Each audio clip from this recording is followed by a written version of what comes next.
इस वीडियो में हम बात करेंगे पीएफ ट्रांसफ़र की, क्योंकि अब पीएफ ट्रांसफ़र की झंझट खत्म होने वाली है। ईपीएफओ के नियम बदल गए हैं। सैलरीड लोग तुरंत जो बड़े अपडेट्स हैं वो ज़रूर जान लें, वरना आपका बड़ा नुकसान हो जाएगा। नमस्कार, आप देख रहे हैं न्यूज़ 18। मैं हूं आपके साथ श्रुति श्रीवास्तव। ईपीएफओ ने सैलरी पाने वाले कर्मचारियों के लिए अपनी सेवाओं को अपडेट किया है, जिससे कि पीएफ तक पहुंचना और उसे ट्रांसफ़र करना आसान हो गया। तो आइए बताते हैं कि सैलरीड लोगों के लिए ईपीएफओ में क्या अपडेट हुए हैं। सबसे पहले एम्प्लॉयज़ प्रोविडेंट फंड ऑर्गेनाइजेशन यानी कि ईपीएफओ ने इस साल कई अपडेट्स पेश किए हैं। इनसे सैलरी पाने वाले कर्मचारियों की पीएफ पैसे निकालने, नौकरी बदलने के बाद अकाउंट ट्रांसफ़र करने और ईपीएफ से जुड़ी दूसरी सेवाओं के इस्तेमाल के तरीके पर असर पड़ सकता है। इनमें से कुछ अपडेट्स पहले से ही लागू हैं, जबकि कुछ रिटायरमेंट फंड बॉडी के ज़्यादा डिजिटल और आसान सिस्टम की ओर बढ़ने की कोशिश का हिस्सा हैं। यहाँ इस साल के 5 अहम ईपीएफओ डेवलपमेंट दिए गए हैं, जिनकी वजह से सैलरीड लोगों पर काफ़ी असर पड़ सकता है।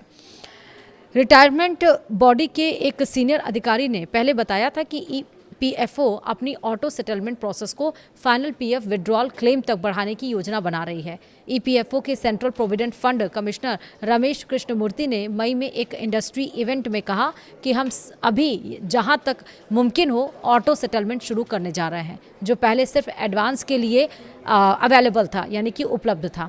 अब हम फाइनल विड्रॉल के लिए भी ऑटो सेटलमेंट की ओर बढ़ रहे हैं। अभी तक सिर्फ 5 लाख तक के एडवांस पीएफ क्लेम की ऑटो सेटलमेंट मोड से प्रोसेस किए जाते हैं।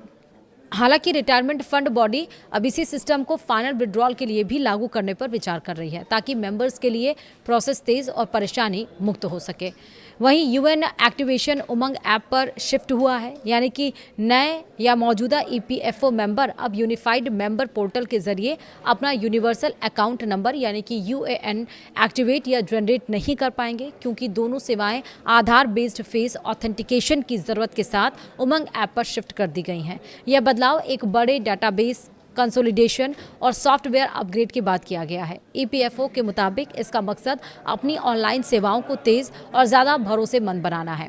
तीसरा है कि पीएफ ट्रांसफ़र प्रोसेस ऑटोमेटिक हो गया है, यानी कि ईपीएफओ ने कर्मचारियों के लिए नौकरी बदलने के बाद अपना पीएफ बैलेंस ट्रांसफ़र करना आसान बना दिया है। ईपीएफओ की वेबसाइट के अनुसार आधार लिंक्ड और केवाईसी कंप्लाइंट यूएएन होल्डर्स के लिए पूरा प्रोसेस ऑटोमेटिक हो जाएगा। इस प्रावधान को लागू करना अहम है, क्योंकि इससे अलग अलग ट्रांसफ़र एप्लीकेशन जमा करने की ज़रूरत खत्म हो जाती है, जिससे कागजी काम और अतिरिक्त परेशानी कम होती है। पहले पीएफ अकाउंट ट्रांसफ़र के लिए पिछले एम्प्लॉयर, नए एम्प्लॉयर और ईपीएफओ ऑफिस से मंजूरी की ज़रूरत होती थी। वहीं चौथा है कि ईपीएफ और ईपीएस क्लेम का तेज़ी से निपटारा होगा। पिछले महीने हुई एक इंडस्ट्री समिट में कृष्णमूर्ति ने कहा कि रिटायरमेंट फंड बॉडी को उम्मीद है कि मेंबर्स द्वारा किए गए पीएफ विड्रॉल के ज़्यादातर नए क्लेम उसी दिन या ज़्यादा से ज़्यादा 2 दिनों के भीतर निपटा दिए जाएंगे। ईपीएस 2026 में योग्य पेंशन क्लेम को प्रोसेस करने के लिए 20 दिनों की सख्त डेडलाइन भी तय की गई है। अगर ईपीएफओ किसी ठोस डॉक्यूमेंट्स कारण के बिना इस अवधि के भीतर क्लेम का निपटारा नहीं कर पाता है, तो देरी वाली राशि पर 12% सालाना ब्याज लगेगा, जिसे जिम्मेदार कमिश्नर से वसूला जा सकता है। वहीं यूपीआई और एटीएम बेस्ड पीएफ विड्रॉल निकासी की भी व्यवस्था की गई है। उम्मीद है कि जल्द ही भीम ऐप के जरिए प्रोविडेंट फंड क्लेम के सेटलमेंट की सुविधा शुरू की जाएगी, जिससे क्लेम की राशि सीधे मेंबर्स के यूपीआई लिंक्ड बैंक खातों में जमा हो सकेगी। कृष्णमूर्ति ने जुलाई में तेजी से ईपीएफ सेटलमेंट के लक्ष्य के साथ यह भी घोषणा की थी कि इस फ्रेमवर्क को लगभग 1 महीने के भीतर लागू किए जाने की उम्मीद है। इसका मतलब ये है कि यह सुविधा इसी महीने शुरू हो सकती है। हालांकि इस डेवलपमेंट पर अभी तक कोई और स्पष्ट जानकारी या अपडेट नहीं आया है। समिट के दरमियान उन्होंने कहा कि जैसा कि हमारे मंत्री ने कहा है कि हम भीम ऐप के जरिए क्लेम निपटारे का प्रोसेस शुरू करेंगे और क्लेम का निपटारा यूपीआई लिंक्ड बैंक अकाउंट के माध्यम से किया जाएगा।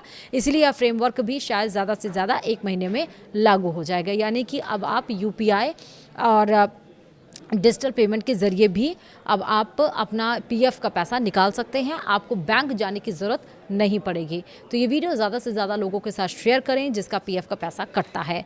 फिलहाल वीडियो में इतना ही। नमस्कार।